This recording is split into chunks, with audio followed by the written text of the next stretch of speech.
evening, everybody. Oh, welcome to another live stream.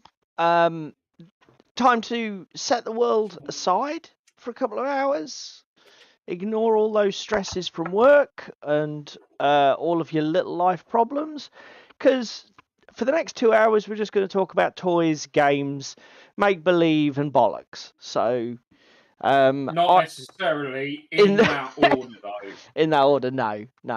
I definitely need this because I've had about this much and a little bit extra of real world at the moment. So let's get ourselves let's get ourselves out of the real world and off into a land of makey believey. So first thing we'll do is shout out the chat. Hello to you guys. The usual crew seem to be in. We've got Cheese Me. We have, because of Ben, stroke Crispin. We have Mr. Darren Harmon. We have Upworlder, stroke Trevor. Yes, also enjoying the technical difficulties. I tell you what, my computer, I don't know if it's caught the loogie or whether it's got... I suspect that my CPU might be failing because essentially I don't have anything extra running on my computer. I'm a fairly simple lad when it comes to my computer. I don't play a lot of PC games. I don't have a lot of extra fluff and stuff on it, but still, even though nothing's changed with our sort of like setup for live streaming, I'm getting a lot more glitches and warnings. Yeah, it could be the porn, actually. I hadn't thought of that, Crispin. You might be onto something there. Maybe I need to take clear your hard drive, take it outside and take a house. Maybe I need to take a long, hard look at my porn collection. How about that? Well, it won't be long, will it? Let's be honest, lad. Paul's here in some sort of disembodied half presence. Looks like he's video only. So because he's probably roaming mobile at the moment. Anyway, let's just wave ambiently at him then. Hello, Paul. Good to see you. It's a bit fucking bright.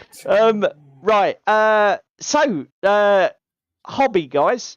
Over the next 2 hours, we're going to be up to stuff. So we expect you to be as well. If you're working on something, please stick it in the chat now. And let's tell us what you're working on while you waste some time of your, precious existence with us. Darren's straight in there. He's working on metals because, yes, metal!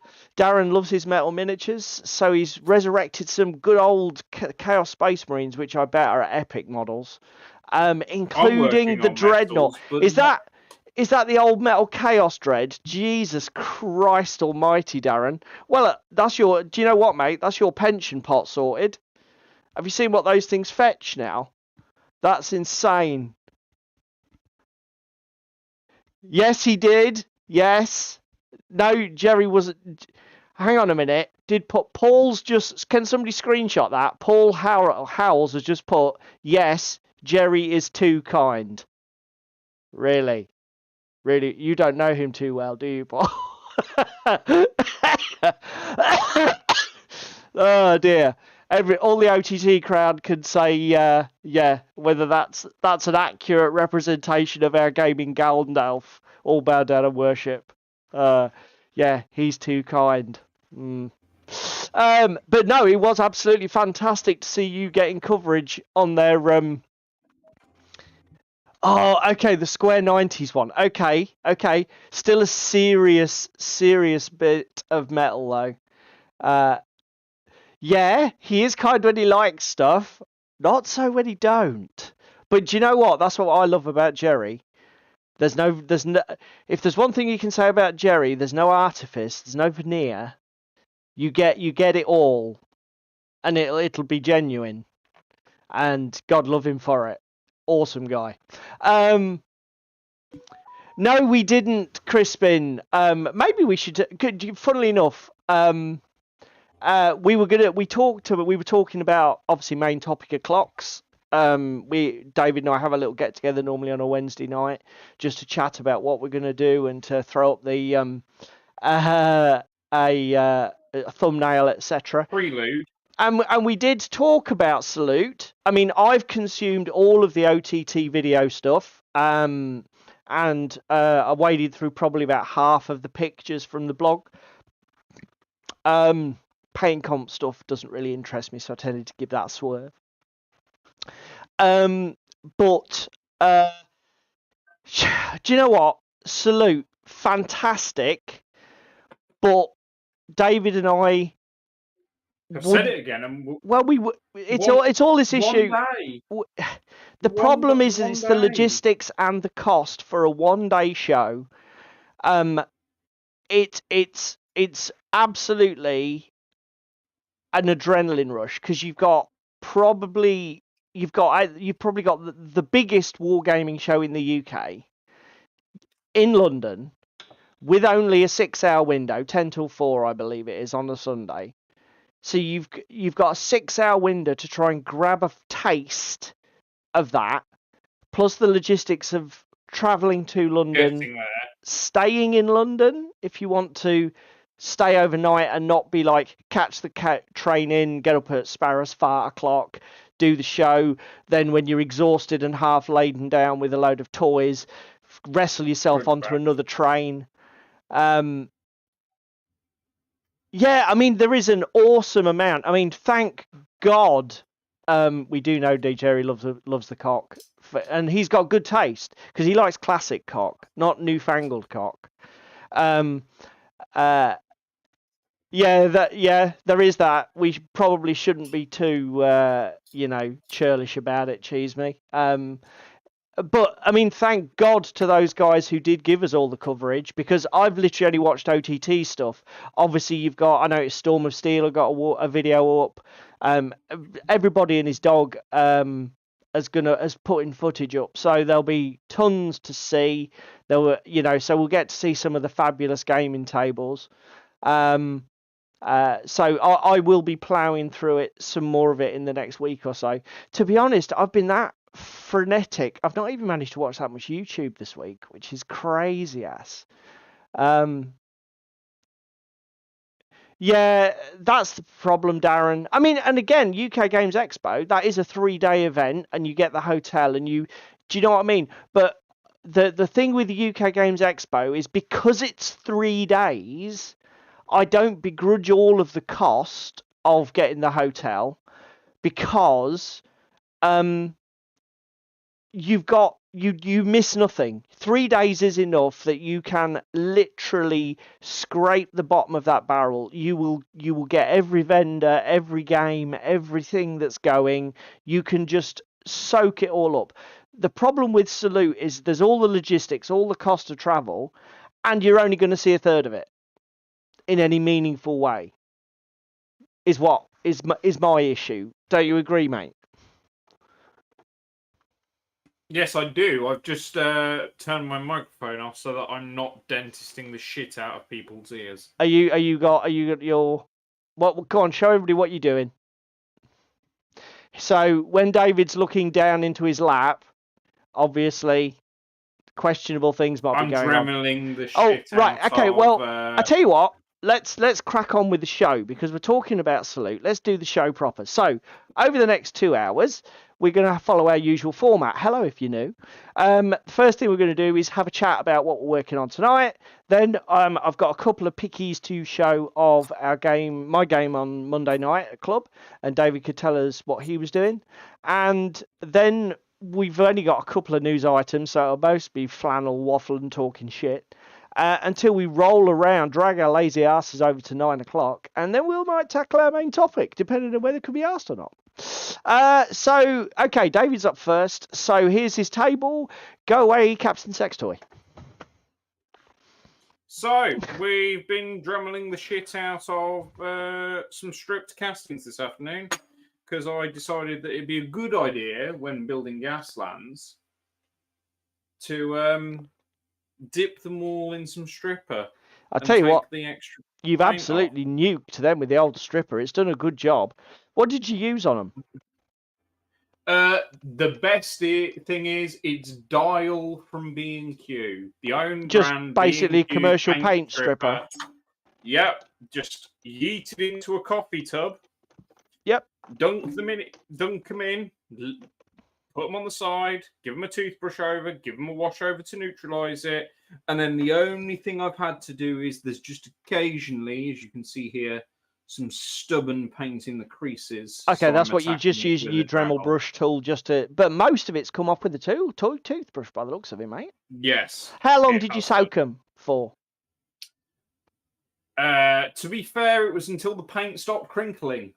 Well, yeah, but give us a ballpark. 2 hours, 4 I hours, don't 6 know, hours 'cause overnight. I wasn't. No, I started doing them this morning. When did I go out? About 11:30, and by 2, they'd been stripped. So maximum 5-6 hours. Maximum. Yeah. Cool. Right. Well, jolly So that's good. what I'm So, do you think you'll get? So, what are your plans? You've stripped them. You're going to clean up the I'm shells. polishing and stripping the shells, and then I have entered the Gaslands Car of the Month build this month for a Mishkin car, which is going to be a Ford F-150, which is this one that I'm now just piecing back together for the boys and girls at home, with an experimental nuclear reactor and an arc lightning projector. I've got some modded wheels on the printer because I don't like these wheels. Yeah. I'm going to cut and get rid of this splitter at the front because I don't like it. And I'm going to just replace that with RAM to make it look more heavy duty. I've got all this nice flat area at the back that I'm thinking of building my experimental nuclear reactor in. Okay, doing a conversion, And I'm going to put my turret mounted arc lightning projector up here. Okay. With that moulding on the roof, wouldn't you be better putting the turret on the back plate? Wouldn't that be easier? Yeah. Just saying. We don't do easy mode here. Okay. Well, yeah. What was I thinking? Fucking hell. Color-wise, I am thinking to match my Mishkin containers. Oh, they're nice. We're going to go with Fuck this. Me, they look good, man. This light blue. They're 3D prints. They are looking good. Yeah. Tim's not here to be triggered by the lines, so that's cool. I have a variety of colours, sir. These haven't been dry brushed Those yet. crumpled ones. That's a nice colour too. Fucking hell, man. They look great. Do you want to know what colour that is? Yeah, what is it? Vallejo magenta over grey. That's a nice tone of purple. Almost like a plum colour. That's fab, man. That's cracking. So, what you thinking? Basic bitch, dry brush, bit of wash, chipping, call it done. What for the containers? Containers, yeah, dry brush, paint details to get them all to the same level. Because obviously some have embossed lettering on the side. Even sorry. Very prescient of you, Darren. Darren's just bought a pot of Vallejo magenta today. Fucking hell, man, those look really cool. Those containers. Is that one of your 1s and 0 kit things? Yeah. This is 1s and 0s from Thingiverse. Bloody hell, they look cool. They look cool for Infinity as well, with all that kanji on it. That's awesome. But anyway, get them all dry brushed to the same level. Then I'm going to do sponge chipping and washing on them all at the same time in one big batch. I mean, we even have this Rutherford one in the background. That is so cool. Fucking hell, man. 3D printing, it does give you access to some beautiful stuff. It does give you some free... Yeah. They were just wondering what the kanji actually said on that. Whether it was safe, not safe for work. It's probably some sort of like... it's Kim Jong-un wears ladies' undies or something. I don't know. So coming back to your car, obviously you've already fucking gone hard mode and just took it to bits.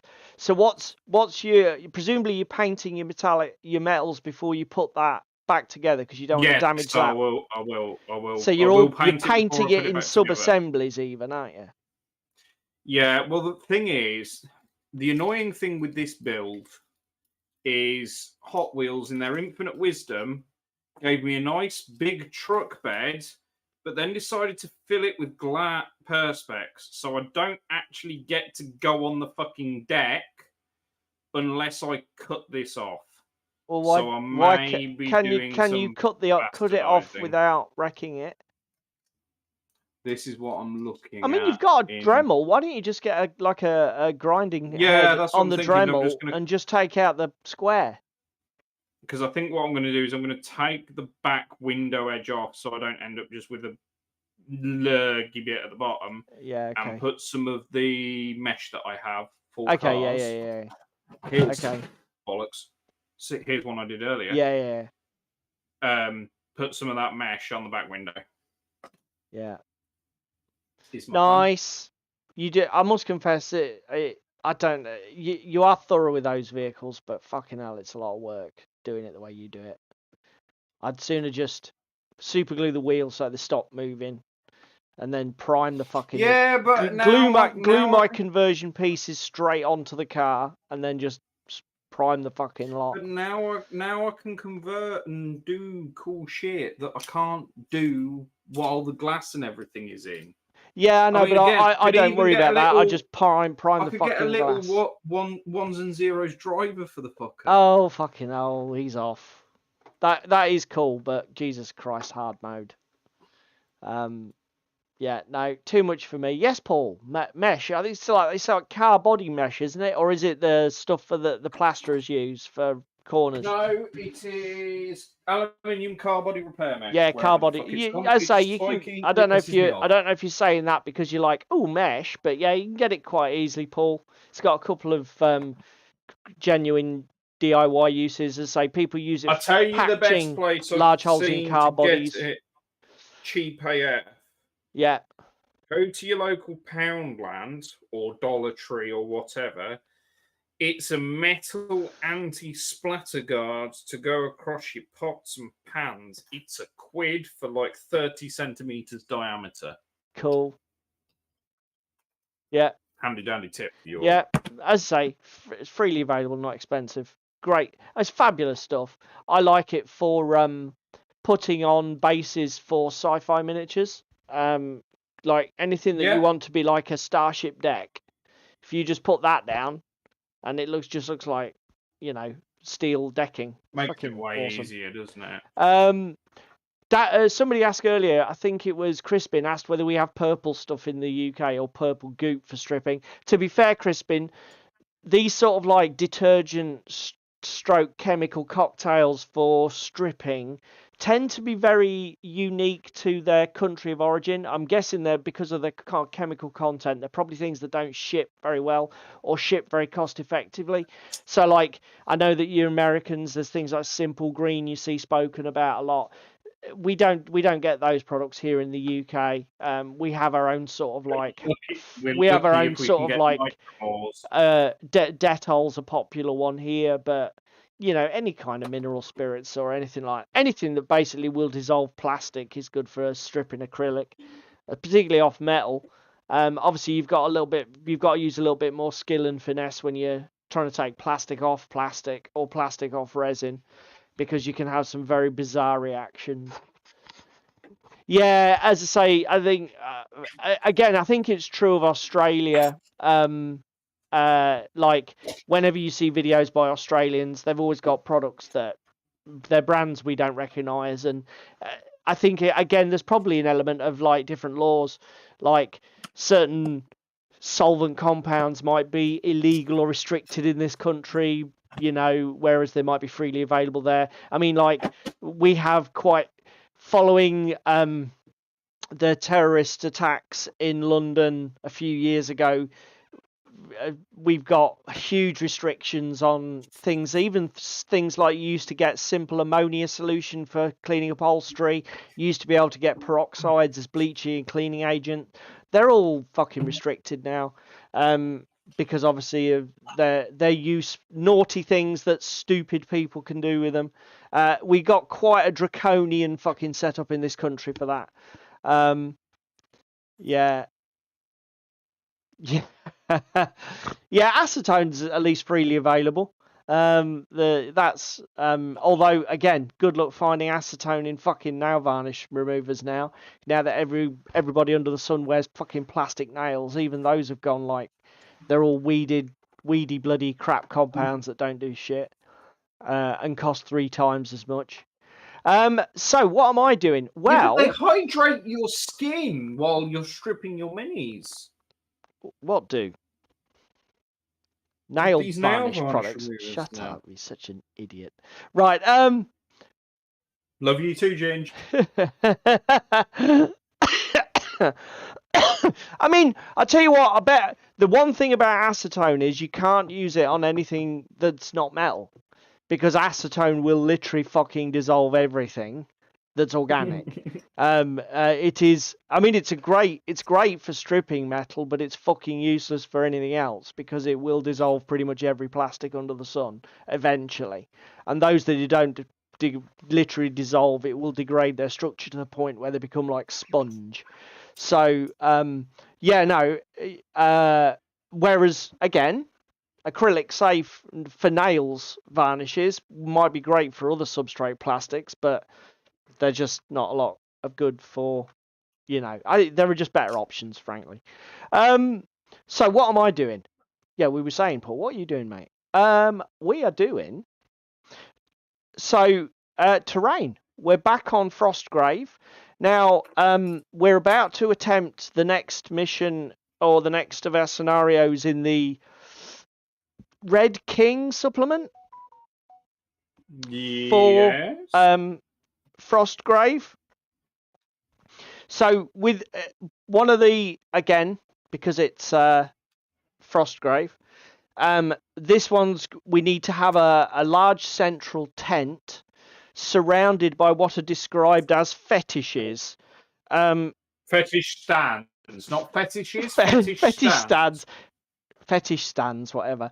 So it's not, Crispin, you need to calm down, mate. It isn't what it sounds like. A fetish stand, as I understand it, is essentially, think like a pagan version of like a North American Indian totem pole, where it's essentially like normally a wood structure with various pieces of things that are of cultural or mystical significance hanging off it. So we've got David found these awesome ones somewhere online and printed me a whole heap of them, because what we need is, I think we need 7 plus 2 for every player above 2 in the game. And the fetish stands are sort of like, they're part of the scenario. They're objective markers. So I've got a ton of these. Obviously, they're all the same, but they're basically a couple of large skulls. We've got some poles here with wrappings holding it all together in like a sort of wigwam teepee sort of like tripod shape. Then there is like a little bowl at the bottom here for the front for offerings. And then there's a clump of what looks like it could be grapes or fruit or berries, I guess, left as some sort of tributary offering. I'm not really sure how to paint those, whether to paint them actually as fruit, or paint them as something else. So I'm thinking we need a colour for the wood, a colour for the strapping, a colour for the bone for the horns. Then we've got this bowl at the front, and then whatever the hell colour I'm going to paint these grapes or berries or whatever the hell they are. Oh my god, things. Okay, right, okay. I've opened the double entendre box and everybody's going mad in the chat. So paint them as dogs' bollocks. They're a bit. I don't know what's happened to the dogs. I don't know if somebody's rounded up a load of dogs and harvested the bollocks. But yeah, that seems a pretty fucked up suggestion there, Cheese Me. I mean, I could. But yeah. I don't know what. So suggestions in chat. Bearing in mind this is going to be like dark grey sort of slate with snow. What colour are we doing these? Dog eggs. Yeah, it's like dog caviar. It's dog roe or something. I don't know. While I've got the desk cam down, I will show everybody this. Ooh! paint them as a little clump of mushrooms. Fucking inspiration. Do you know what? I think there might even be mushrooms. Do the mushrooms like the cold? No, they're definitely laying on the ground. That's a support artifact. Although, do you know what? It would work, wouldn't it? Still, colour suggestions. Colour suggestions. Did we see Tim? Hello, Tim! Good to see you, sir. Some dude on YouTube stroked Tim. Right. So yeah, colour suggestions for what the hell I'm painting these. Well, I've got my camera down. Let's show everybody my painting competition. The subject for this month's painting competition, for anybody who wants to submit an entry just for the shits and giggles of it, is humour. Humour.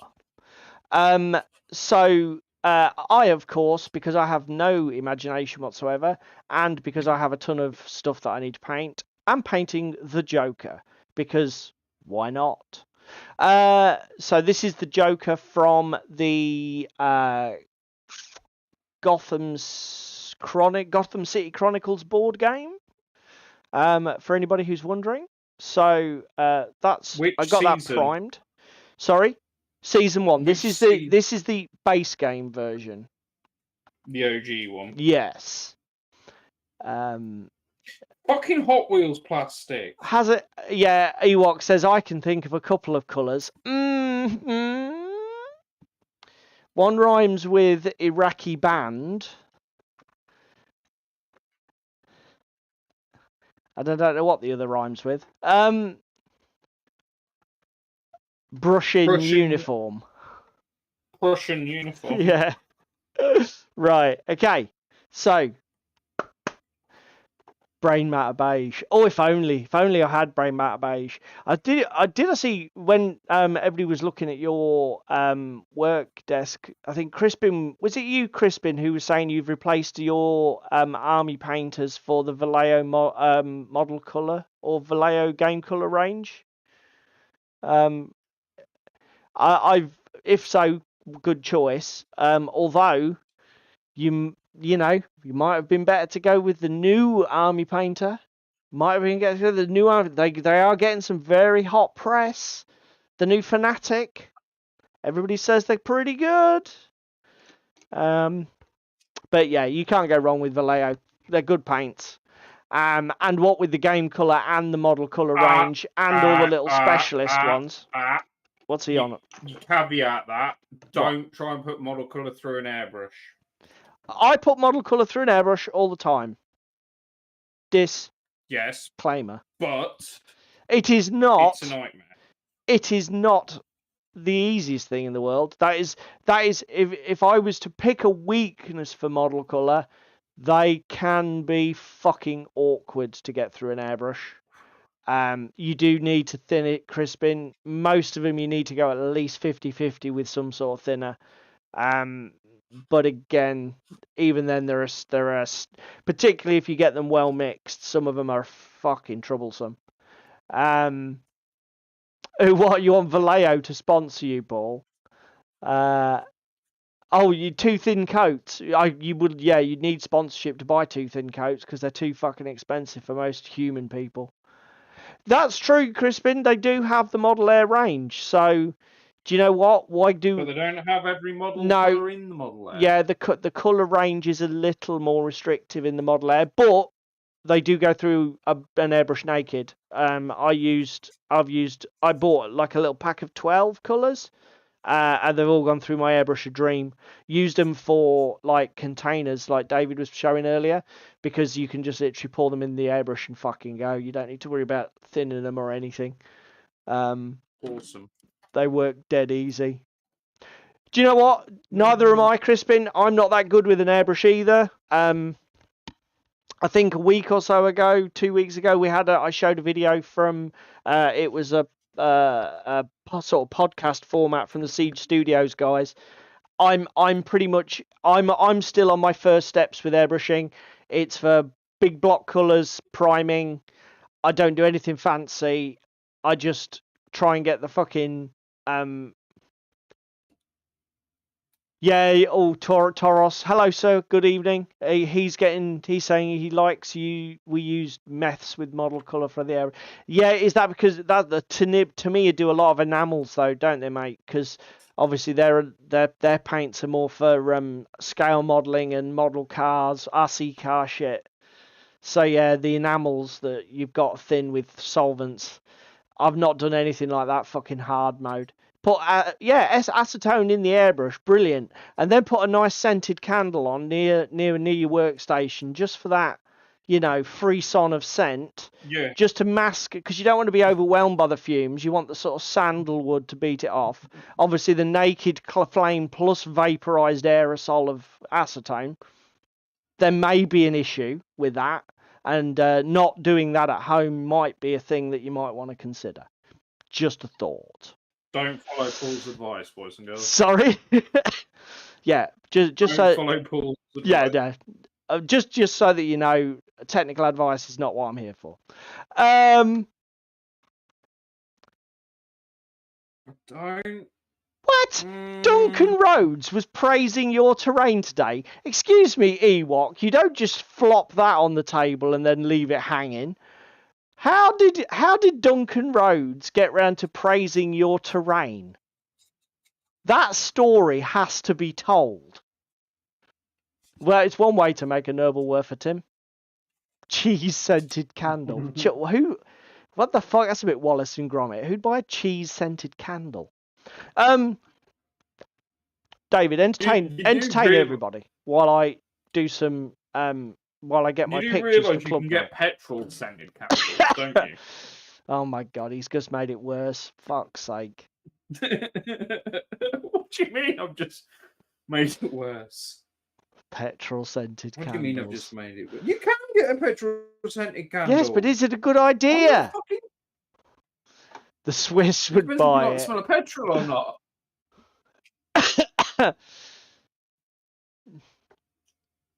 Okay. What did I do at club this week? Can anybody remember? Was anybody there?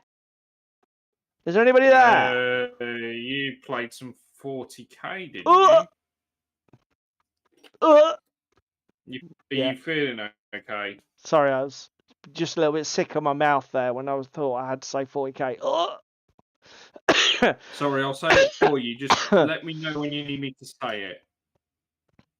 Okay. Right, guys. I think we're ready to go. Let's go with Club Night. Let's go with turning that off. So, what do we get up at Club Night on Monday? Paul plays some 40k. Oh my god, it's a joke. It says my other joke is asking for seedless pomegranates. Oh my god. Yes, so on Monday night, I didn't have a game booked because I'm an idiot and managed to leave a hole in my diary. But there's a young lad at our gaming club who doesn't come very often. I know, Paul. Look, there's a story here, mate. I imagine that's because of safety. Paul was doing his bit for community service. Charlie, who doesn't come very often, he wanted to play 40k, so I was like, yeah, okay, but I do warn you, I've only played 10th edition once, and I'm massively rusty. He hadn't played for a year, so basically we were completely winging it. We just played the kill everything scenario that comes out of the free rule set. We didn't play with any secondary objective cards or anything like that, primarily because we don't own any of them, so we couldn't. And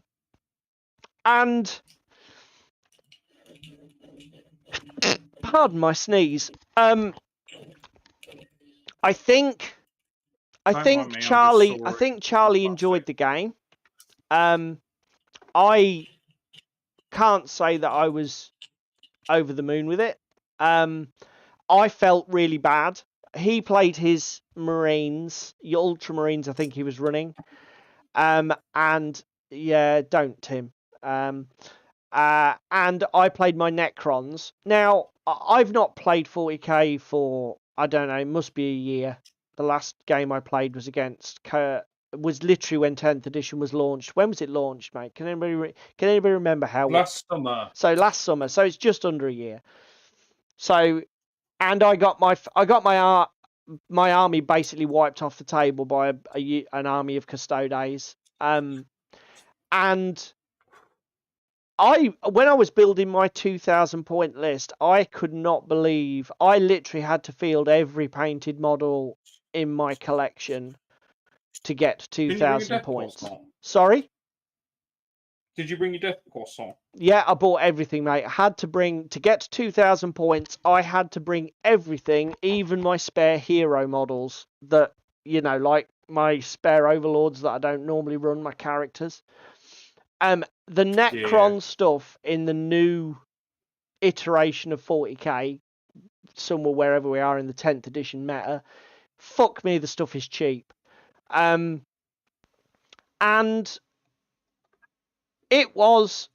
I felt really bad for Charlie because we only made it, for a start, he only had 1,500 points, even though he told me he was bringing 2,000. But that was fine because I was able to cull a lot of stuff from my list. I culled my monolith and some death marks and some other stuff. I basically got rid of 450 points without even breathing. And by the end of turn 3, which was as far as we got with 1,500 points, I'd killed pretty much everything, including his knight and most of his marines and his huge impulsor tank thing, which I blew up in one round. And he'd killed about 3 models because all the Necron stuff just kept getting back up. And it was, you know, it was just horrible. I felt really bad for the guy. Yeah. You know, it is what it is. So it's the usual story. 3.5 hours. We got half a game played of 1,500 points, and it was massively lopsided. It was entirely consistent with what you would expect from 40k. Yeah. Normal service resumed. Yeah. So, you know, normal service was resumed. So that's all I really want to say about it. As I say, I think Charlie enjoyed it. After the game, we had a little bit of chat, and I think he wants to try Kill Team. So I enjoy that game a lot more. I consider that to be one of Games Workshop's good rule sets. Admittedly, I'm a bit behind because obviously the problem with the Kill Team stuff is it's so hard to buy. You literally, you know, you've got literally probably 10 minutes to buy it when it's released on a Saturday morning, and then if you miss it, it's gone. So I had to stop the insane chasing my fucking tail months and months ago, but I still have a lot of it. And I'm booked into probably, I think it's next month. I'm gonna show him how to play Kill Team, and hopefully that'll be a better game. It'll be less lopsided and bollocks. But it's like I said to Charlie after the fact. I said this is the way 40. This is my experience with 40k. One player is going to get crushed. The pendulum will swing one way or the other, and it will swing very quickly, and the game will basically be over before you can blink. As I say, I've played against the Custodes. This is pre the new codex, and I got absolutely fucking crushed. Twice I played them, and it was literally, I was almost tabled at the end of turn 2 in one game. It was preposterous. Darren says I should really try the rules of Tour since got the reprint of Rogue Trade last year. Do you know what? I have some great nostalgic memories of 2nd edition Rogue Trade of the very, very early 40k, and I would recommend people play them as small games because they do work very well as small games. They're not very good when you scale them up because you'll be playing forever. But yeah, no, give it. I know, Cheese Me, tell me about it. I mean, and do you know what? It's fucking retarded because if I would have happily dropped money on every big box set, every individual Kill Team. I liked the named specific Kill Teams. I wouldn't ever build a Kill Team of random Marines or a Kill Team of random Eldar. But to actually buy the specific Kill Teams, I'd have bought them all. happily, they can have my fucking money, but I'm not sitting by my computer from 7 a.m. on a specified Saturday morning going F5, F5, refresh, refresh, refresh, refresh to get them. They can fuck off. Do you know what I mean? It's like, no. You can have my money, but I'm not going through that. I'm not On jumping through your those terms. hoops. You can fuck off. And I'm definitely not paying retail price plus 200 quid on eBay because somebody had a bot that did that for them. Fucking. Oh, where is the salt shakers? Do you know what? That is a very good point. You're being salty. It's not even me. Yeah, but. Oh no, where is it? What? Oh no, guys. What have I done? Did you fuck up? I might have done. I thought I put extra salt shakers on. Don't tell me. Didn't you only do it? Oh no, here it is. Here it is. So there look. I've got my own salt shaker now. No, there you go. He's getting seized. Yeah. So that's my salt shaker. And then I'm not even being salty right David now. has his own salt shaker, you see. We now have personalised salt shakers. Hello, Shakos and Sprues. Really. Good to see you, sir. Now, shall we come to what I did? Go on then. Hang on a minute. Let me get rid of your salt shaker, otherwise that's going to annoy everybody. Go on then. I played Armada. Yes. A 3-way at 400 points a side. 400 points, everybody. Spot the idiot. Spot the idiot. You got to know the best thing. We still got the game finished. Oh, I'll have to. I didn't realise David's didn't have the correct sound, so I'll have to check how they're set up. They should both have that noise going. I'll have to. I played Dwarves. Alex played what's it called? Northern Alliance, and Ricky played his Pirates. I won with 8 VP. Ricky got 5 VP, and Alex got -3. He snatched defeat from -3 VP. He -3 VP. Yeah. What the? Because Armada, boys and girls. Because Armada. How many ships is 400 points? I had. Thanks, Trevor. I'll have a look at it. A Dreadnought, a Fury, 2 Hunters, a Thunderer, a Runax. Too many. Too many. I want to say it was like 9 or 10. 9 or 10. It was a good game. It was a good game. Oh, right. What am I going to paint first on these bloody things? I suppose we ought to do the wood tone. So what are we thinking? Something pale or something dark? I guess we don't want it too pale, otherwise it's going to get lost in the bone and the straps, isn't it? I need to work out why this isn't quite fitting nicely. What do we think? Burnt umber? Does that sound like I mean, you can do. Let me just take the. You got your vortex mixer, ain't you? Yeah, I have. Here. That's 3 players with 400 points each is a lot of boats, frankly. Yeah.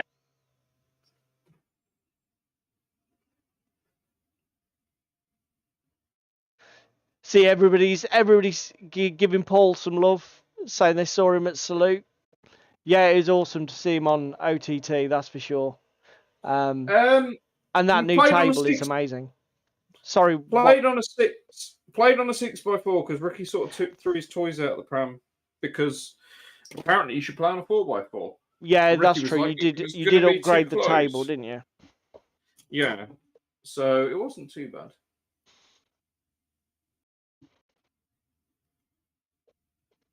$8 or $9 per side.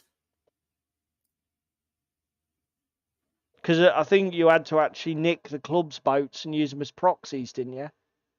I did for Ricky. Oh, you had enough boats to do yours. I was an idiot and left this bad boy at home. Oh, bollocks, I just knocked everything off. I left my Fury at home. Right, why? Oh, no, Tim's lost his mojo, everyone. That's a bummer, Tim. Lost his mojo. You have to paint some bot war. But 25 ships of the line aside. That's proper battle. Fucking hell, Shakos. I'm guessing that you are a historical nut job. And that's playing with, was it Black Seas? The progenitor game? Yeah. Sad to hear you've lost your mojo, Tim. I fucking like this. Right, just go down to my desk cam. Go down to my desk cam. Brief news for yeah, then we can share some news. Let's hide those games, those 40k pictures, because 40k blows goats. Here he is. Cut that deck out. So we now have a world space, and we've got net for the back, boys and girls. Let's have a look at the net. Oh, very nice. Literally seamless. Literally seamless. I've gone round and filed. Oh, is that what you? That's clever. You've actually stuck it to the insert. That's pretty cool. Yeah. So it now means that I can put stuff in and out as I'm doing it, so I can start stacking bits and pieces up.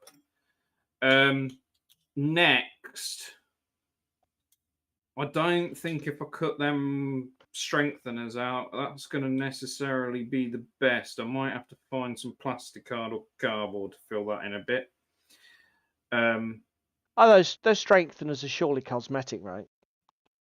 What are they? Are they actually plastic or are they? Yes, but they're actually. Oh, they're molded onto this base plate. Oh, yeah, fuck that. Yeah. You'll need to grind them off. That'll be a right cock. Yeah, just cut yourself a piece of just fucking cardboard from like food packaging. Stick it in. I've got a pizza box downstairs. Yeah. I'm gonna get that in a minute. Yeah, David's very thorough with his cars. He's got it all stripped. Should we leave your table then, mate? Let you get on with it.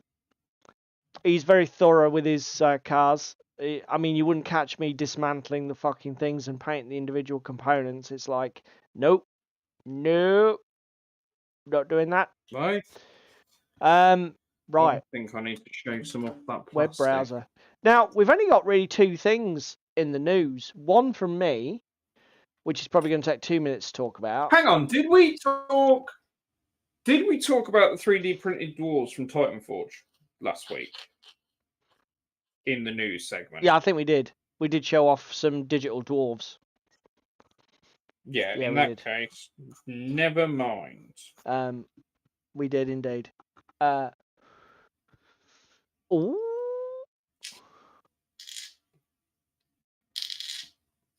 So Bot War's getting a third revision at the end of the year. He's thorough with his cars. What about the song? Fucking Tim. Tim with an elephant like a memory. You see what Tim's just put? He's thorough with his... I'm not fucking rising to it. He's thorough with his cars, and then he's like quoting me, and then he's put, what about the sump? Did you get it fixed? Hashtag what about the sump? Like, do you know what, Tim? We'd all forgotten, but not you.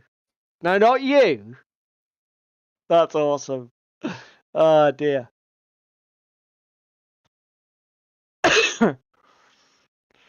So tiny ships is your thing, is it, Shakos? You like the naval gaming. To be fair, there are always beautiful naval games at Salute. I think it was like it was a naval game that won Best in Show, wasn't it, at Salute this year?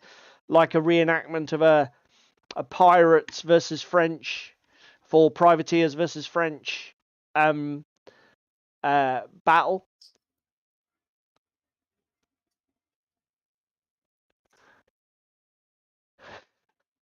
Fucking hell, the hashtags check engine light. Oh, and Assassin's Creed's reared its head as well. It's been a while since he's been slapped with that bitch stick.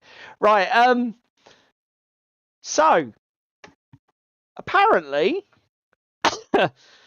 that woman whose name I can't remember has left. Cynthia Williams has basically, she's stepping down as president of Wizards of the Coast. And obviously, I'm not a massive player of Magic the Gathering, and I'm not a massive player of 5th edition D&D, but I have got a soft spot for the legacy of TSR when D&D was good, and you know, early Magic, which wasn't bad. And this news story has been covered very widely on the internet because, as you can imagine, it's fucking huge news. What with Hasbro and being a fucking $1 billion US company that's essentially in very bad shape, letting people go left, right, and centre, watching their figures crash, and their stocks spiral into oblivion. Meanwhile, Dungeons and Gary Gygax and who was the other guy who was big with D&D? They're spinning in their graves as their legacy gets fucking converted into a fucking microtransaction computer game. Well, I want to know where the fucking new edition is. The new edition's coming out middle of this year. He said without any great conviction. But it's basically just going to be a VTT environment, isn't it? I don't think it's going to be a proper edition of D&D. It's not going to be something that people play in the real world. I think by then it'll just be, like I say, a plug-in for D&D Beyond. Because, you know, by the time it does hit, everybody will have abandoned the sinking ship that is Dungeons and Dragons. Or am I being a little bit too fucking salty there? Should I turn my salt back on? Is that something I should do? You were a salty bitch tonight. I'm just saying. Who pissed in your cornflakes this morning? There you go. I'll turn my salt shaker on.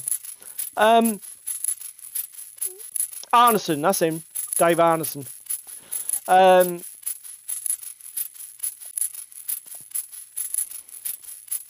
That bit's fair. Oh, that's a very nice bit now. Oh, right. Okay, that's good to know, Tim. For some current fun takes on it, try Dark Tower. Yeah, that's a comic. I've seen some. It's a digital one, isn't it? I'll have to have a look for that. I don't fucking know. It's like, I've said it before, Darren. I'm a Beck Me guy, basic expert companion masters immortals. So I'm not the AD&D stream. I'm the parallel Dungeons and Dragons stream where they favoured world building and storytelling over crunch. Yeah,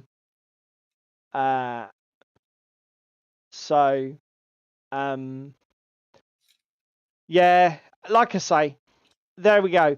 It's all change at Wizards of the Coast, and I'll be honest, this was my favourite of the videos. I watched 2 or 3 of them before I got fucking sick of it.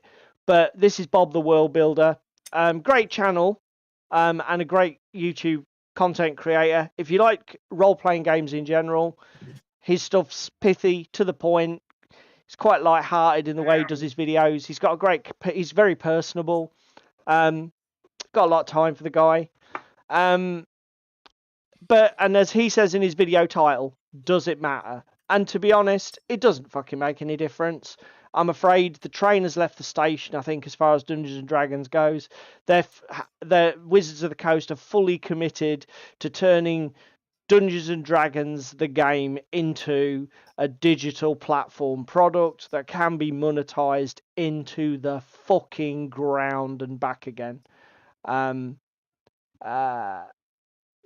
Yeah, it's it is what it is. Let's move on. This one's David's. So that's all you get to see. That's all I'm going to show you, and David will tell you the rest.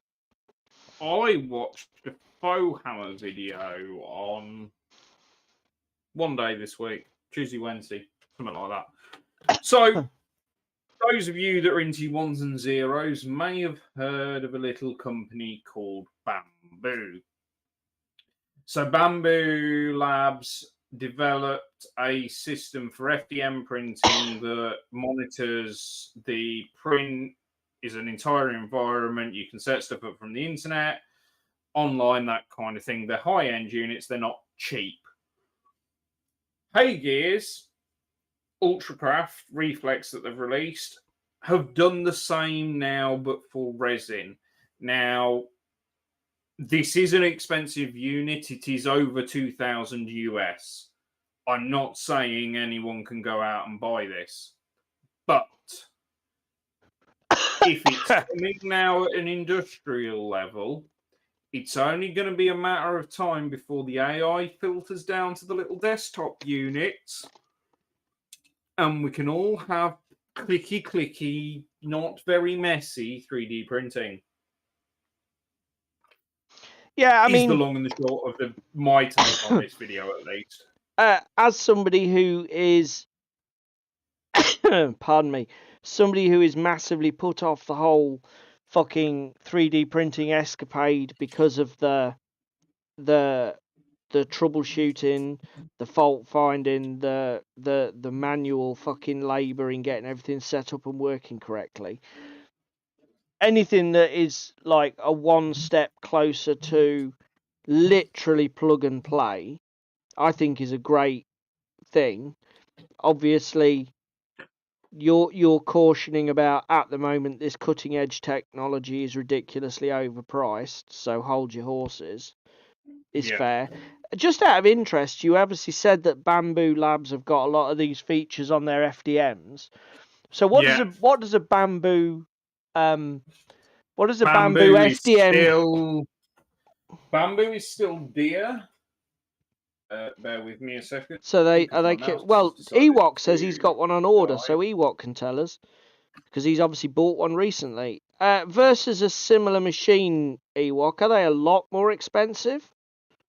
You know, double or is it just literally like 10-15%? I mean, what are we talking like? I mean, their cheapest, which is similar to an Ender 3, which is their A1 system, is £509. Okay. And for a typical, like if you were to buy a similar spec, obviously no bells and whistles, but just the basic like build plate, print times, you know. Ender 3 from Creality, £139. Fuck me. So yeah, that's a big premium price on the extra features, isn't it? That's a big premium. Fuck. I did also see that there's a new Elegoo Saturn coming, the Saturn 4, that's got Wi-Fi and shit. That I'm also possibly interested in getting. Okay. So, I mean, yeah, it's fabulous that the accessibility has got to improve, certainly to bring doubters and grognards like me along. You know, it's got to become a lot more user friendly before I'm spending my hard earned money, I think. Or just hire yourself a friendly David. Well, to be fair, making you do all the hard work is the easier way of doing it, and you enjoy it, don't you? You actually enjoy the whole process, the printing process, the file management, and fucking about. There we go. I've got the fucking brake lights off. Woohoo!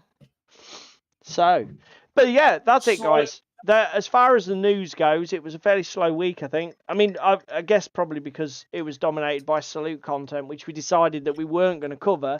A, because we didn't go there, and and B, it would be very wrong of us to piggyback off other people's. So the Cheese Me saying if I wanted a 3D printer, he'd go high end as well. So I mean, although we're saying fuck, they're expensive, I think the general consensus here is that you get what you pay for. Yeah. Okay.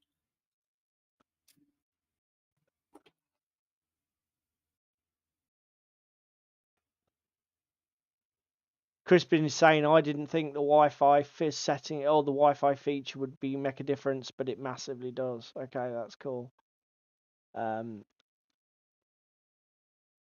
Awesome. Brake lights in. Oh, is that the bamboo? Ewok says there. Look, my mate got one, has run it constantly for 4 weeks after 15 minutes setup, and the only thing he's had to do is feed it filament.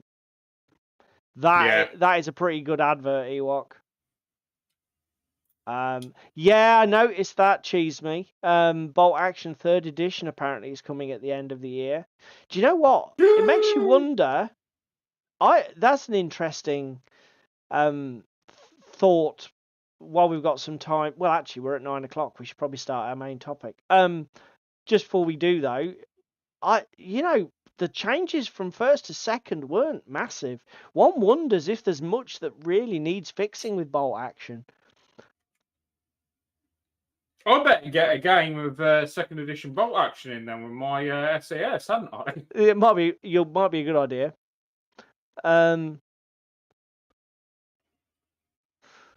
Awesome. Splitters off the front. Now, do I pull the... I don't know if I should pull... No. Awesome. Right.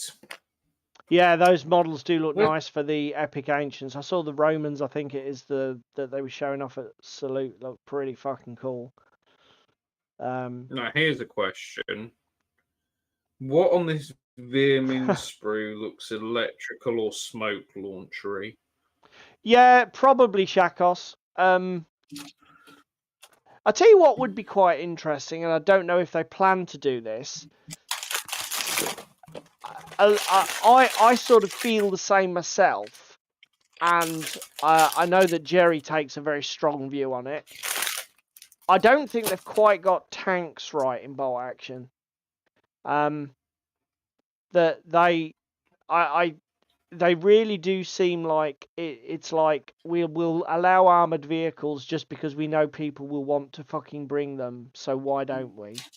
And I don't think that they really work very well. The interaction between the infantry elements and the armor elements isn't great. It's a bit disjointed. Yeah, so...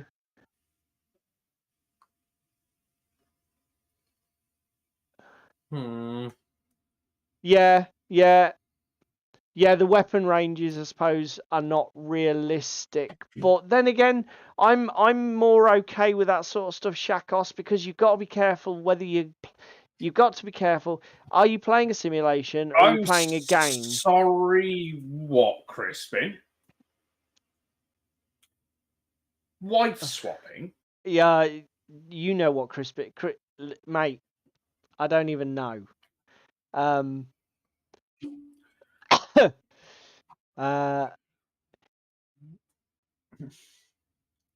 What if your wife... Wait, Crispin, what the heck? Are you talking to yourself? Are you talking to somebody else? Oh my god. Dear, he's taken the wife swapping analogy way too far. So yeah, that might be something cool for 3rd edition. A revolution in how armor works in the game. But you know, other than that, it's still a fairly good game. Again, I get what they're saying about tournament play, but who fucking hell would tournament play Bolt Action? It's a historicals game, for fuck's sake. Loads of people. Oh my god, they're another... Don't bait him, Cheese Me. He's baiting Crispin being tired of his wife. Take her out the back and shoot her. Oh, I see. It would make more about terrain and the movement. Yeah. I get what you're saying. It's one of those things that unrealistically short ranges on weapons can often make movement more of a thing. I remember it from back in the day when we used to play 40k, and I don't know what they are now, but when las cannons were like 72-inch range, and it was like, okay, so I just deploy all my las cannons and heavy shooting and basically just don't do anything except roll dice for the rest of the game. And it's like, yeah, but this isn't a very good game, is it? Yes, that's very realistic because your cannons can shoot a ridiculous distance, but we are supposed to be playing a game here, and there isn't one. Do you know what? That's another way to go, Crispin. And to be fair to you, I wouldn't. You see, again, I'm not somebody who would like cry and weep if I couldn't take a Panzer IV in my German list or a Sherman in my fucking bolt action lists. I wouldn't care. If the game works better with infantry units, it works better as an infantry based game. Just fucking accept it and move on with your life. Or again, make a game mode for the tankers. Short brained weapons. No, short range, Tim, not short brained. Hair-brained weapons, they can be fun, but not short-brained ones. Too many folk with no life would play tournaments. Oh, that's harsh, Cheese Me. I'm not saying it's entirely wrong, but it's exactly. There's loads of fucking other games you can play tanks in. I mean, Flames of War, anybody? I mean, and if Warlord feel they're missing out, just release a fucking armor game at like 15mm scale or something. It's like it's exactly, for me, it's exactly the same reason why you shouldn't have knights in 40k. They don't. They're stupid. They don't work. You can't balance a game. Excuse me, they've got one. It's called Achtung Panzer. Yeah. It's like as I say, knights in 40k. How are you How are you expecting to get a game environment where you can put a skyscraper-sized fucking death robot that's bristling with guns on the table for a certain amount of points, so that a Gretchen with a fucking catapult is pointed fairly? I'll tell you what, I've got a Game of Flames next week, so watch this space. Just before we go into tonight's main topic, I know we're already 7 minutes late. What's another 3 minutes between friends? Fallout. Well, to be fair, amazing. Yeah, go on then. Let's have the conversation. Who doesn't want to be spoiled on Fallout? Hands up. If so, leave chat and come back at 1:15. Because David's going to spoil it all. So yeah, did any of you guys watch Fallout? The show on Amazon, just in case anybody's wondering what the fucking hell we're talking about. The TV show. Yeah, well, I have Crispin. What did you think, Crispin? Marks out of 10. Cheese Me's not listening. Okay, we better not do spoilers. No spoilers. Tim's no spoilers. Shakos, no spoilers. Okay, guys. We won't spoil it for you. You enjoy it. The headline is, I would say, I'm not massively invested in the franchise. For me, it's about a 6 out of 10. David got a massive hard on for it, didn't you, mate? Bear with me. That's how much I love Fallout. Yeah, it was amazing. But and again, whether there's a connection there, whether there's like, if you're already, I suspect that if you are massively into the lore, and have enjoyed the video games, then the TV show is going to be just up your street. And if you're like me and it's like, yeah, I've played a bit of New Vegas and yeah, it's okay. One thing I will say, it did rekindle my interest in playing the games again. particularly Wasteland Warfare, which a certain person was going to get, and we were going to play, but he hasn't. So it may be on me. No, because do you want to know the best thing? What? Because I'm in the Wasteland Warfare group on Facebook. Yeah. They have done Prime exclusive minis. They've done the characters from the show as minis for Wasteland Warfare. Okay. So are you getting it then? Are we going to get to play it? Yeah, we probably are. Okay, cool. So yeah, as I say, as a TV show, 6 out of 10. But in terms of, did it get me excited to play Fallout again? Yeah, it did. Which I guess is a good thing. So, should we talk about our main topic o'clock, sir? I think it's probably time that we do talk about main topic. So, tonight, we thought we'd have a chat about what factors would make you recommend a game. And the first thing we're going to do is we'll start the discussion. I can't even talk, so this is going to be fucking great. How much you add? Nothing. New Vegas. You bastard, Tim. What? Fallout 4 download. Diffie's just doing 33% off right now. That's pretty good. I've only got New Vegas. I might get 4 if I can run it.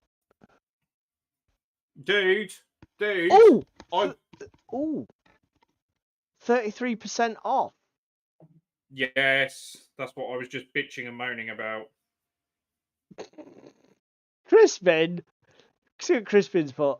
Best way to spreading the word on wargaming. Women. Wow. Fucking you went there, mate. You went there. So yeah, first of all, let's draw a distinction between recommending a game and being a gaming advocate. Because 43 quid, mate. Ooh, seems cheap. Seems cheap. Right, we know what I'm buying after the show then. Oh dear. Looks like we are playing Fallout. That's a good deal though. So yeah, let's talk about the differences. So David and I have often talked about being a gaming advocate. I first came across the term, I think, from Uncle Atom on his YouTube channel. He uses it, I think. But what we essentially mean by being a gaming advocate is taking on the responsibility to be the person who flies the flag for a particular war game in your, shall we say, friend circle or meta. Now, whether that means collecting 2 armies, etc. Making sure you know the rules, making sure you stay on top of the editions, blah, blah, blah. Essentially just sort of like saying, I'm going to do this work because if anybody shows any interest ever at any point, I want to be ready to go. Now, when you are a gaming advocate, I think really the main thing there for us when we were thinking about this topic was you don't know who you're going to be pitching the game to. Okay, you are literally snag a normie. You've got it, Tim.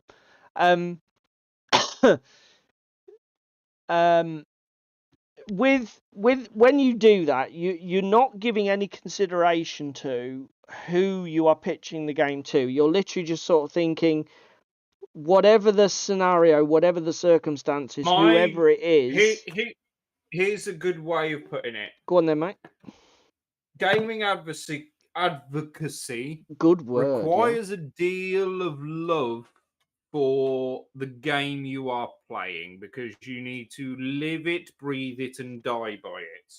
Yeah. So as a consequence of that, You don't know who you are pitching to. You are setting up your shop stall in the middle of the street like a vegetable seller and shouting at the top of your lungs, "Come look at this fucker. It's good." Yeah. And while there is going to be some crossover with what we're talking about tonight we wanted to think more about, you've already got an established circle of friends, stroke gamers, stroke, it might even be relatives, who are either into the hobby or already hobby adjacent.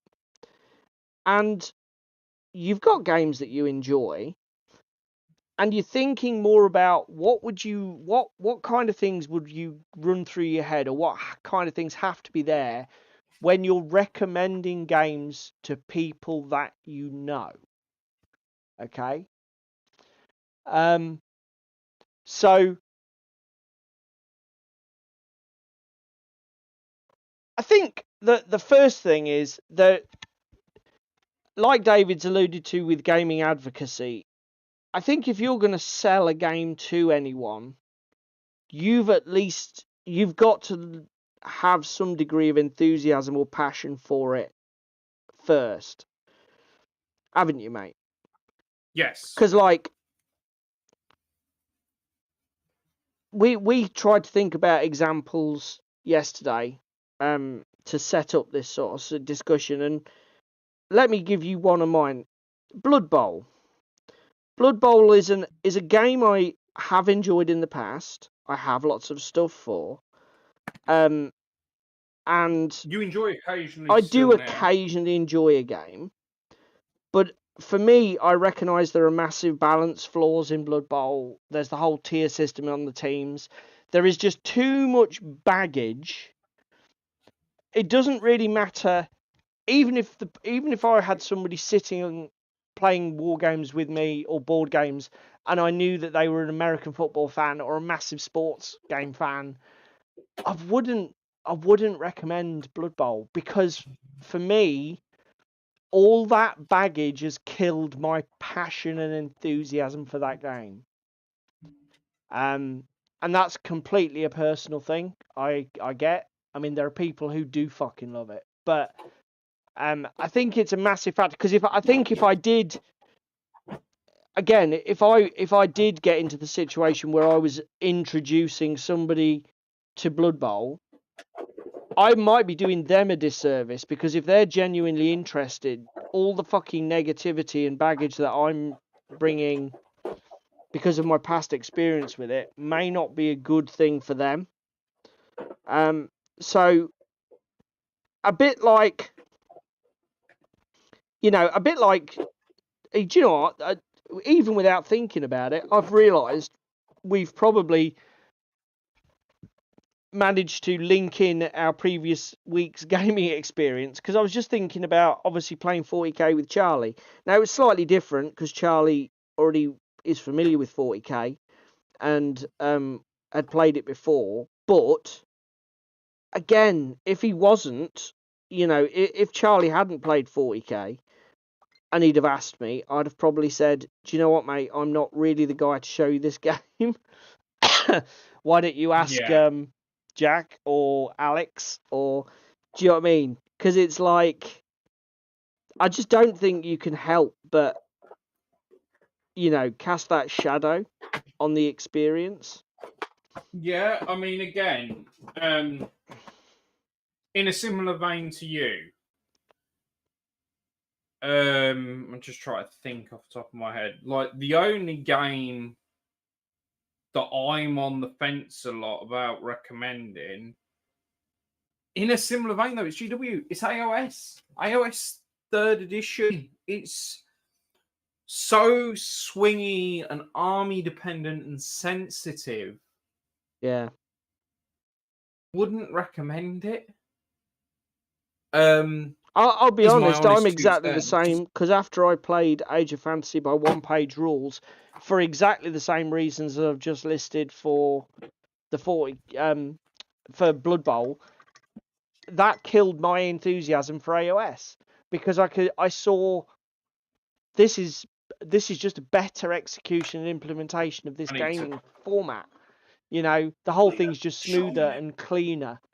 I'm just gonna switch over to YouTube and have a look at some of the guys' comments, because they're all chipping in, and I'm scribbling away with my paintbrush and I'm not really watching. So I'm gonna, and I can't. Boss, you can just be an advocate for gaming in general. I just love spreading the joy of games, and especially if they involve ships or Prussians. No, that's a fair comment, Shakos. I think me and Paul suffer a lot from that. What we refer to as magpieism. What, when you sort of... We love a game, and we love spreading a game. Do you know what I mean? Yeah. Oh, okay, I won't do that because my YouTube chat is not refreshing. That's really irritating, so I'm going to have to go by the chat on screen. Why YouTube? Why? Because apparently it doesn't like you. Oh, no, here we go. It's now loading. 6 weeks later. Right, okay, I'll leave it to catch up, and then I'll scroll back to it. So Crispin says, selling a game to people depending on how you sell could put people... That's exactly what it's saying, Crispin. If you haven't got the enthusiasm, don't do it, because you might push somebody away. And there's so few of us in the hobby, for fuck's sake. Don't do that. Don't ever jeopardize somebody else's gaming experience. Yeah, like Shakos, they're saying, yeah. I mean, like David said, Shakos, me and him play too many fucking games. Blood Bowl, you've pre-ordered a new team. Well done, Tim. I must confess, I did like the look of the gnomes, but I like anything that's got animals in it. But I've already got enough Blood Bowl. I'm not buying anymore. I'm getting a gnomish team, but mine's going to be 1s and 0s. Oddly enough. Darren, I'd probably recommend Gaslands or a miniatures-based board game like Course Race, something easy to get the idea over for introducing tape missions. Yeah, you see, that's brave. I think movement and template-based games like Gaslands are actually a pretty tricky thing, Darren. I'm surprised you'd say you'd go for them as, but then again, if you love it, that infectiousness and passion may be the thing.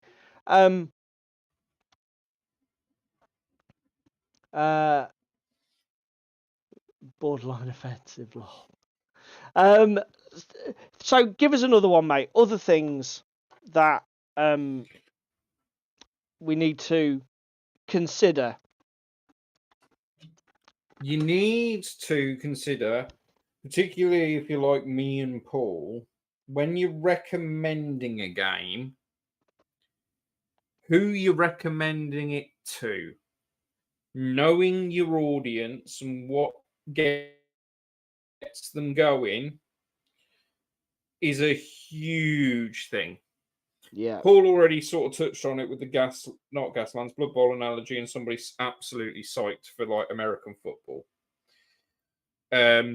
Or rugby. Similarly, you wouldn't recommend a historical to somebody who likes a lot of sci-fi mechs. Yeah. And knowing your audience is whether it comes down to rules, whether it comes down to the miniature sculpts, whatever it happens to be, knowing what gets someone going. Because again, we scroll back 2 years when we were at Games Expo and we played Fallout Wasteland Warfare. You were so disinterested in the miniatures. Yeah. You cared way more about the rules and how they worked than the miniatures. Yeah. I, being a massive Fallout fan, could not give a flying fuck. It is Fallout on the tabletop. Yeah. Yeah. And again, that's one of the see, that's again something that can be very dynamic and changeable. Like, I'm always into rules. There are very few games where I just give the game a pass for shit rules. do you know what? The only exception I can think of immediately that comes to mind is Warhammer Fantasy Battles, particularly the later editions, like 7th and 8th edition of Warhammer Fantasy. They were not glorious successes of game design, but I do give them a massive pass because there's a huge amount of nostalgia, and I've played so many games that I've really enjoyed. So my objectivity sort of falls by the wayside. And I think that's so I mean, even if you can say, oh well, I know that person X likes this, the that just because they like that in general doesn't necessarily mean they're going to like that in this game. Do you know what I mean? It is quite a tough one, but again, it's hugely important because there is no point. Again, coming back to what we were saying about if you're being an advocate for gaming in general,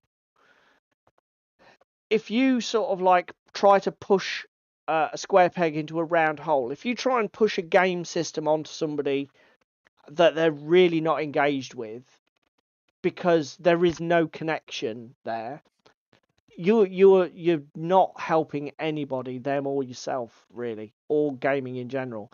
I mean, David's listed a lot of things there, and it only takes one thing. I mean, again, you've got here's my prime time example with it. Yeah. My other half has only played board games up until going out with me.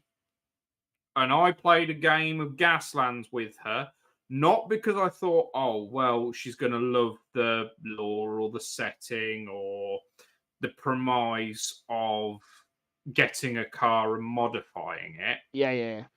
I played it because the rules at fundamental level are pretty easy. That's what Tim's just said. Particularly in like Death Race.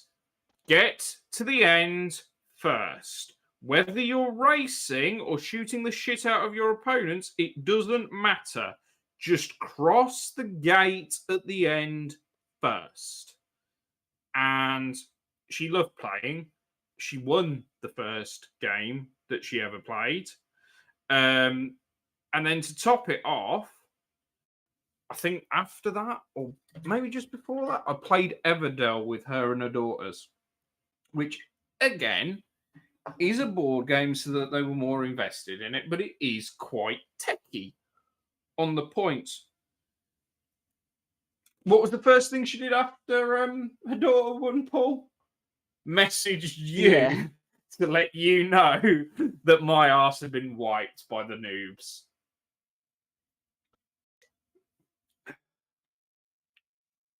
So yeah.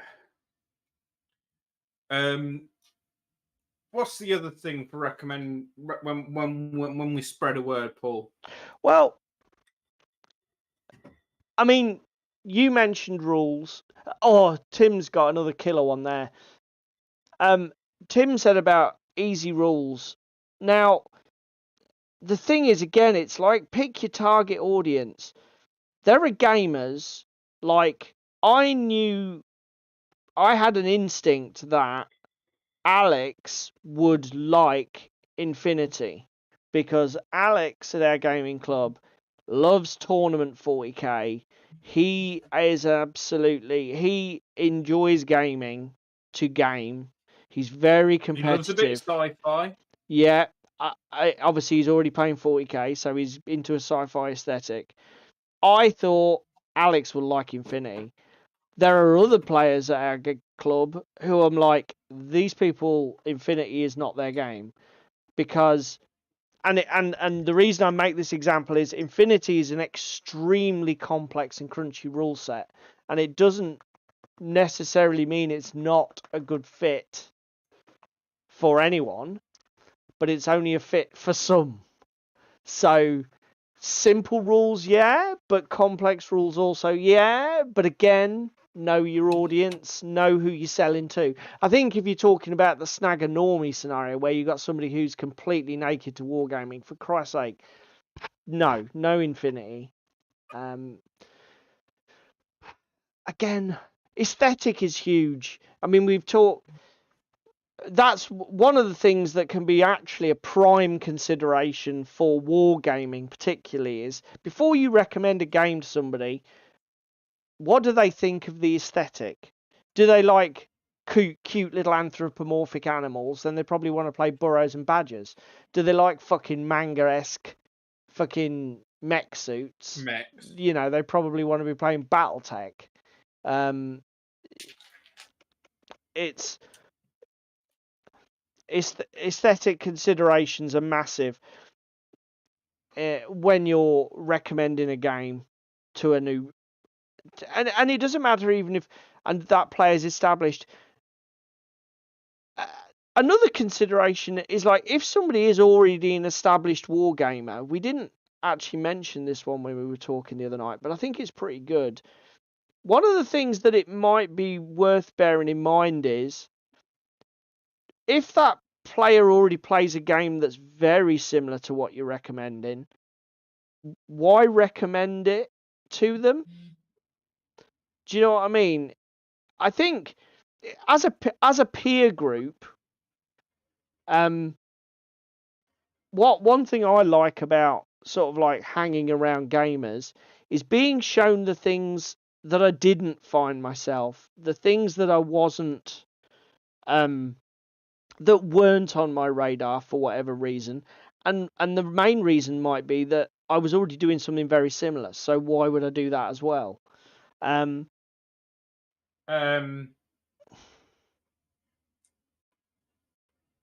Got Shakos saying here the LGW demo trick of you just need a 4-up. Let the Norby win, then the hooks. Yeah, that was the other one that Tim said that I think is absolutely fucking huge. And do you know what? Whatever the hell else happens, whenever you are recommending a game to somebody, remember that you're recommending a game to a new player. So, like, one of the things that I will always do... Jesus, Paul, that's fucking dark. What? You got Tim going trench coat Russian roulette. A game of flash hide and seek, and then Paul chiming in with, that's the next freebie. I have a Russian roulette for kids. Oh my Christ. What was I saying?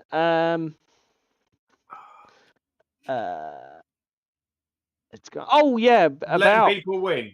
Yeah, it's not just the let the Wookiee win strategy. I mean, some people might be a bit pissed off if you deliberately throw a game or let them win. One thing that I find is absolutely key is to no gotchas, right? When somebody's playing a game, if you spot something interesting or something that is going to help them in that moment, just don't blurt it out, but say to them, do you mind if do you mind if I just say something, or I could point something out, or doing that might not be the best thing. I could tell you why if you want, or you can just play on yourself. Be open. Remember, you're teaching them the game. Yeah? The objective, the win objective is that they enjoy this, and that you get them back again. And you get them interested. Explaining how things work, explaining why that's a good idea, why that's not a good idea. I mean, let me give you an example, right? One of the things that I felt really bad about, and this sort of was another reason why the game was ruined for me on Monday night. I broke my own rule, okay? And I was an idiot. To cut a long story short, Charlie. To cut a long story short, in 40k, when you go to the assault phase, anything that's charged attacks first. Then when they're finished, you alternate, starting with the secondary or defending player, 1, 1, 1, 1 until everything's fought. So it's charges first, then alternating, starting with the defender. But for 2 command points, you can use a stratagem that's universal in the game to break that order. And what happened was, in a crucial turn, Charlie charged both my general's unit with some Marines, and he charged my Catan with his quite damaged but quite formidable knight. Okay? In Charlie's turn, he decided to fight with the unit against my general first, and then fight with the knight against my Catan. Both of these are charged, so they would technically both go first before I do anything.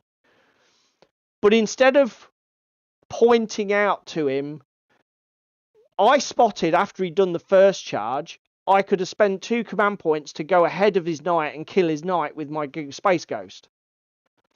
And what I didn't do, and what I should have done, is said to him, hang on a minute, let's retcon this, because let me explain you something. Because he'd not played 10th for a year. He didn't really have it grokked yet. And what I should have done was said, that combat didn't go very well, but let's just take it back. Let's forget that it ever happened. Because if I'm going to tell you now, if you do that, what you're going to do, I can spend 2 command points and then kill your knight before you attack me, which you don't want to happen. So do things in the different order. Do you know what I mean? And I didn't do that, and I should have done that. And I consider that a failure on me. That was Radland's spam that we played on holiday.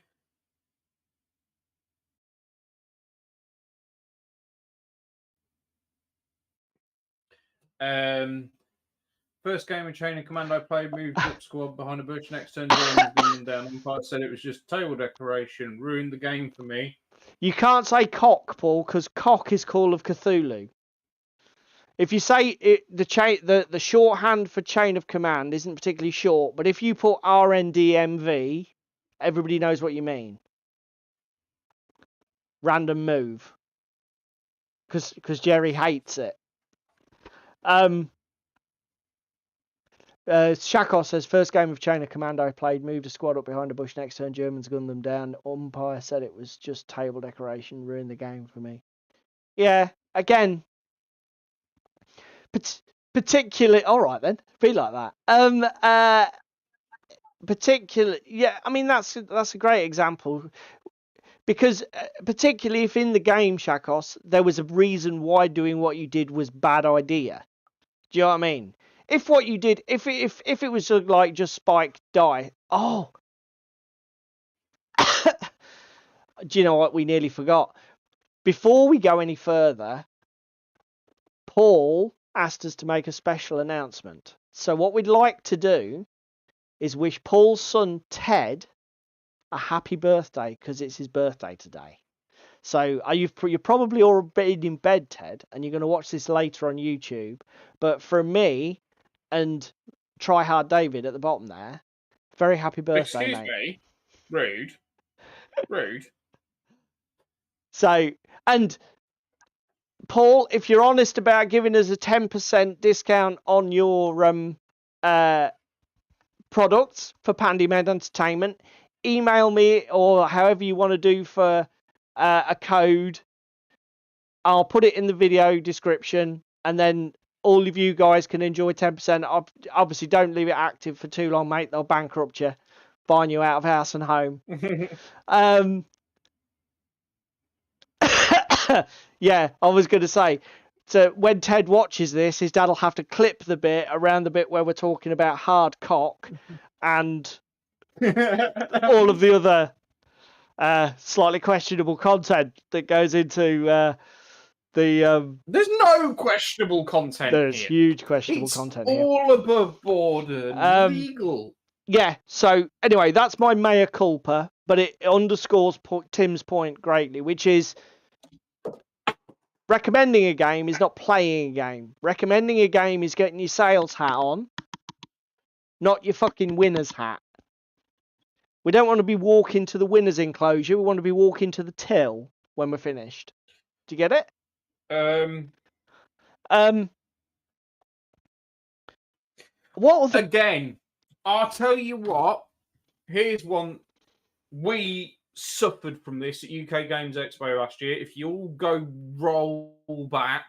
Oh my god, yeah. I think we did a stream on how to do a demo game and how not to do a demo game. Xeogenesis being how not to do a demo game, and Ironclads being how to do a demo game, because we both enjoyed the Ironclads game.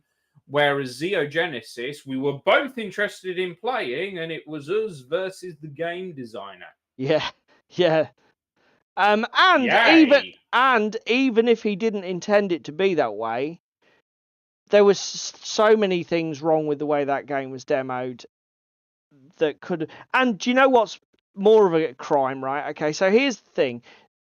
That was important for those guys because they are selling their product, okay? For them, it's doubly important, and it really is inexcusable to do a fucking terrible job. But that doesn't mean that you shouldn't have the same thoughts when you're demonstrating a game to somebody at your club. You know, go and watch our how to run a good demo game and how not to run a good demo game. Go and watch our live stream. You'll find it in our thing. Because you need to know your rules. You need to be clear. You need to be making sure you're explaining everything as it's going along. Yeah, if you're not, because that's another thing, right? If you're not that familiar with a game because you haven't played it forever, and somebody says, "Oh, I'd really like to play this game," either do your homework and bring yourself genuinely up to speed. Don't just say, "Oh yeah, we play that," and then spend 2 hours book flipping and page turning while you're struggling to get the idea yourself, because I guarantee that person isn't going to think that game's very good at the end of that. I mean, again, if you need to go out and make a QRF sheet or you're more than welcome, QRF Paul. Shot, do it. Jesus, again, find one online. I mean, how many war games now? How many war games haven't had QRF sheets done by Facebook fan groups or that sort of thing, mate? Again, Gaslands do it from the author himself. It's not a 2-minute undertaking to print it off on a couple of sheets of A4. And again, that's what made the Zeo so egregious, because it was all on a QRF sheet, including like the more advanced shit.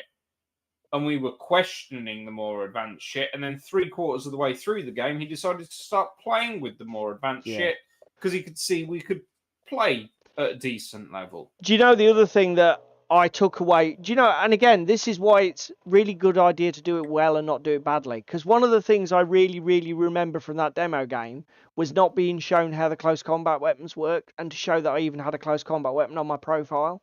So even though what I should have been doing with my mech or whatever he is was piling into close combat, I never did it because I didn't even know I had a close combat option. And it's like, really? You didn't show me that? What?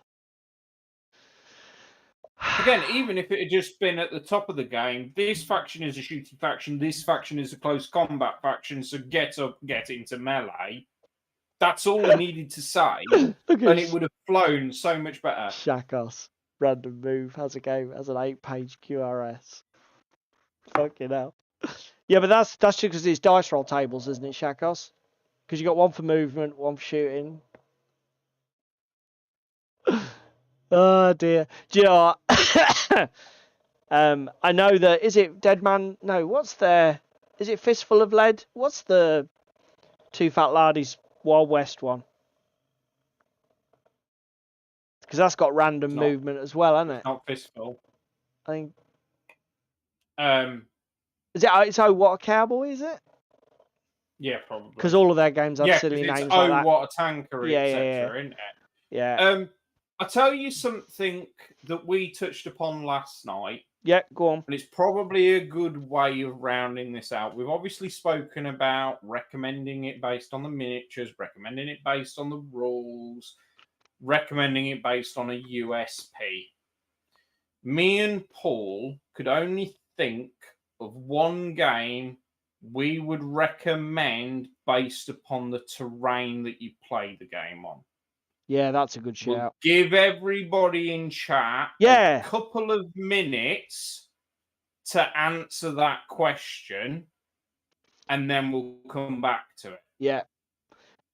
But while we're waiting for you, so what we want is games you would recommend based on terrain. What a cowboy. Why, as I call it, spend 8 turns moving 6 inches, draw your gun, then spend another 8 turns going back to get the ammo. Fucking hell. Oh dear, Shakos, that's fucking hilarious. Another massive thing to maybe consider when you're sort of recommending games to people is IPs. We've talked about Fallout, obviously. But, you know, there are loads... Fallout, there's Skyrim, there's tons. Middle-earth, anyone? Star Wars, anybody? Tim, I'll tell you another thing Star Wars? On. Yeah. Commitment. Oh, yeah. Whether a game requires you to literally get a Hot Wheels car and glue some wheels on it and glue some guns on it, and you're done, and buy a rule book for 20 quid, or whether it requires a significant cash drop investment, looking at you, 40k, to buy a rule book, a codex, and 180 to 200 quid on miniatures to build a semi-legal force. Fuck me, Shakos has nailed it. Star Wars. Shut up, Tim. So we've got Ewok wandering in with Frostgrave. Now, Darren saying terrain and core space. Yeah. Core space.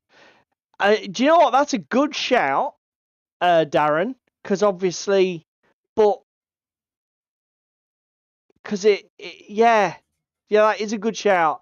Frostgrave Ewok, I'm not so sure, because Frostgrave, it's not necessarily the terrain specifically, because that varies hugely with the game, but you want that winter aesthetic. Yeah. So I think it's, you want the snow, you know, if it doesn't feel like a frozen wasteland, it won't feel like Frostgrave, but does the actual terrain matter? Here's something I'm going to say. If we take Frostgrave as an example, yeah, the first reason we would recommend it is narrative play. I think me and you both speaking there, Paul. Yeah, is narrative play, and then secondly, the lack of commitment. The fact that you level up over time and everything else is a really good aspect of the game.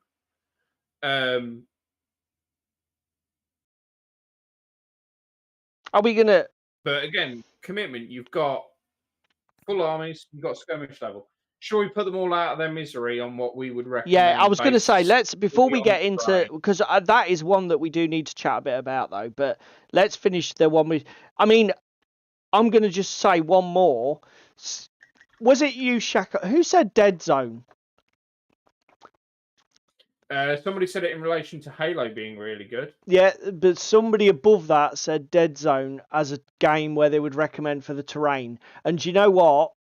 That is inspired, because there is definitely the grid movement and the way it works. I think I'll let you have that. If you don't have the right terrain on the grid, then yeah, Dead Zone is not as good. The one that David and I thought about last night is Carnivale, isn't it, mate? Yes. Because if you imagined in your head playing Carnivale on anything other than the fantastic, cramped, urban, canal-ridden environment that TT Combat give you, is the game still as good? Because that's what we were trying to think of. Games that, you know, you would say you should play this game, but if you do, the board needs to look like this. Yeah.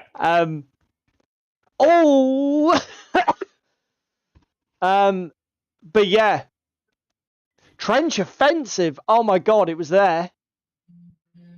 Yeah. We'll let you have that, Paul. You just won your own argument, mate. Yep. We don't currently have a trench table, Paul. But again, one of the reasons that we've not gone back and played more trench offensive is because we haven't got the right play environment for it. It needs us to commit to that hobby to build it, and we want to make it modular and we want to make it good. But yeah, you're dead right, Paul. Your game Trench Offensive is another one of those games where when you play it, the terrain's got to be right. It's got to be just right. But that's that covered. We've got 10 minutes left. David said about commitment. Again, if you're talking, if the person is like married with 2 young kids and only comes to club once every 6 months, showing them Frostgrave is probably not very good. You know, it's probably not the thing to do, because when are they going to play it? Well, But showing them Frostgrave is slightly less egregious than showing them 40k. True, because if they're not playing every week, they'll soon lose track of what the fucking rules are. That's fair. But then again, at least Frostgrave is fairly stable. Yeah, that's true. But I mean, but that's the other thing. The problem with playing Frostgrave as a one-off game, what do you really get the full game out of it? Because that's Paul really another factor, isn't it? Has just put the discount code for 10% off until the end of April in chat, boys and girls. YBTT 3D4Y. Okay, that's awesome. Right, I'll put that in the 10% off until the end of April. I shall put it in the comments of the video either tonight. Actually, Paul, you are a legend, sir. Paul, you need to give me Paul's email address. Okay, that's done. I will send you it. Because I'm going to ping him an email after. Okay, yeah. In relation to his MDF terrain and bits and pieces. Yeah, okay. I shall send you it as soon as we are done. So yeah. Well, I think we've pretty much covered everything. I think we set the world to rights. I don't think there's. I'll tell you one thing we haven't fucking mentioned. Go on. Obviously, we said about games we'd recommend. Yes. There's the games that we wouldn't recommend because we bitch and moan about them on the regular, looking at you, 40k and AOS. There's that indeterminate middle ground where you either wouldn't recommend it as a first-time game, such as Blood Bowl, but there's the other version of events that me and you touched upon last night, where we would recommend a game, but it's got its caveats. Yeah. So Underworlds is a prime example of this. Yeah. Don't bother to chase the meta. Just bring some cool-looking models. Play the game for what it is.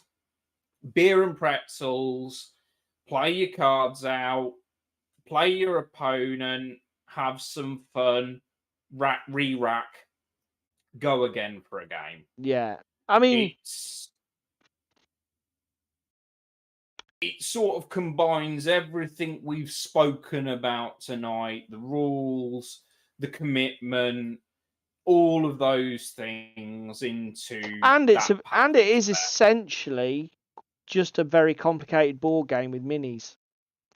Yeah. Which makes it you know, I mean that's another thing actually in terms of styles of games. I mean, we haven't really but if you are somebody, again, you've got your full armies, you've got your skirmishes, if you are somebody who plays all sorts of games, card games, board games, miniatures games, not everybody is into that. David and I know people who just want to play miniatures games and won't play board games, and vice versa. People who are just into board games. I mean, look at is it Leon at the club? Yeah. I mean, his first love is role playing, isn't it? Yeah. I mean, he does try other things, but you can tell his real enthusiasm is for the RPGs. Shakos said it earlier in chat. He's got a load of D&D players, and he was looking at getting them into gaming. Yeah. And itself, and he said about Frostgrave, but he said it might be too similar to not Frostgrave, D&D. Right. And then was on about possibly doing like Stargrave, etc. Shakos. I would say if they've got some miniatures for D&D combat encounters, yeah, you may be better off leaning into Frostgrave because they're already playing with some of the assets that they've invested time and effort into. Yeah. And it has a narrative system and is more akin to the world that they're used to than throwing them into Stargrave. Yeah. I mean, there's pros and cons of both arguments, Shakos. I do think that those game choices are genius in terms of they've got the elements of progression, experience, growth, the kind of sort of like meta game features that are already in D&D and a lot of these level-based RPGs. Those are hard boiled into them. So, you know, I think that's a pretty inspired idea, frankly. And certainly it's probably a better step than moving sideways into something like Dungeon Saga, which is basically just RPG light. Because again, this is one of the issues. Again, think about your audience. No minis, they do RPGs properly. Okay, in that case, yeah, do whatever you fancy.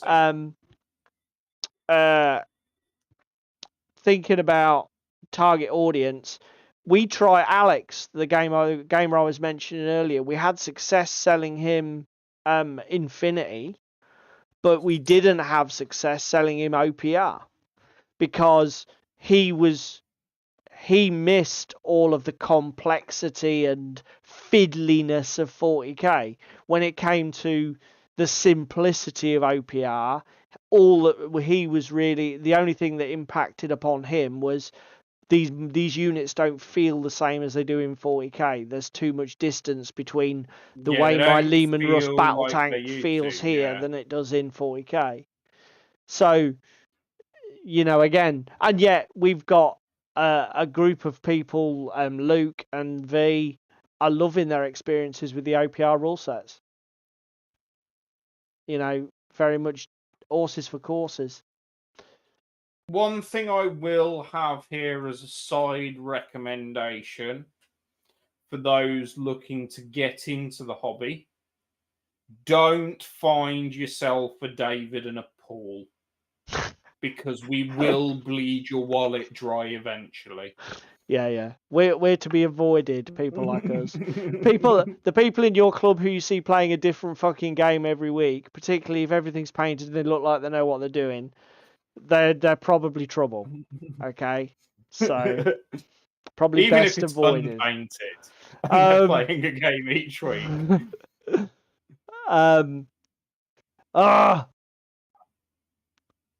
Darren, mate. That's what. Yeah, I've said it before. I'll say it again. If I was to collect a game just for the minis, it would be that game. Yeah, because they are. Which reminds me, I need to paint. I've got 2 miniatures. I think I've got a hedgehog. A hedgehog knight, female knight character, and I've got a snake to paint. You've got to finish your Dungeons and Doggos first. Oh yeah, I've got too much. At least the Dungeons and Doggos is quite a closed range. The problem with Oathsworn is they keep fucking making more minis. There's so many. Right, we've got 2 minutes to go. So shall we wrap this stream up? I've managed to get some brown down on my tribal fetish stand things. I took some wheels off, bastardized all my glass, and put some wesh in. Actually, that was it. I've just missed a bit, so I'm just going to quickly do that while I've seen it. I took the splitter off the front and filed it nice and smooth. So progress has been made. I hope you guys have made progress with your hobby. thank you very much to let's all salute Paul Howells, who's given us that discount code. What a legend! So if you're watching the video later on YouTube and you're quick about it, check in the video description below. There will be a 10% discount code for products from Pandyman Entertainment. Free shipping on orders over 60 quid in the UK. I think I saw him post in the chat. Yeah. So get in there. Deals for overseas customers. Buy yourself some. Where are mine? Buy yourself some amazing trench offensive miniatures. Well, or right level if that's more your jam. Yeah, but don't sleep on the trench offensive because the miniatures are fucking amazing. Right.